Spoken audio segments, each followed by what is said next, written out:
Okay, so once you find your article on EBSCOhost, I just pulled up a random one about anxiety.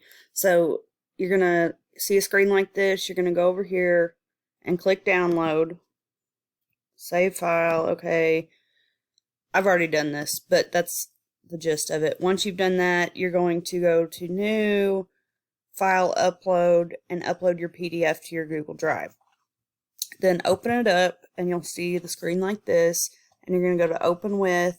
I like Annotate with Kami the best. You should have that option available if you've never used it.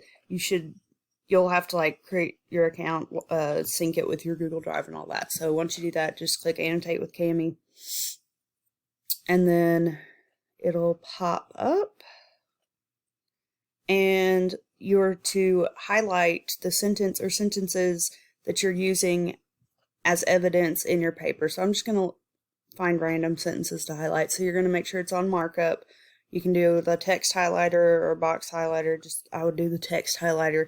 So let's just say I use this sentence, and I used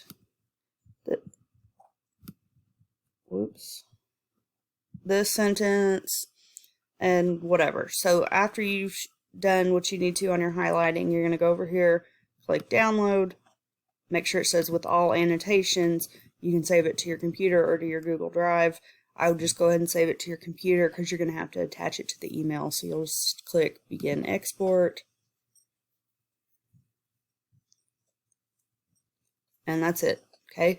So if you have any problems doing that, or if your annotation, the Annotate with Kami app, isn't working, let me know, and I can try to walk you through how to use Diigo, but this one I think is much easier.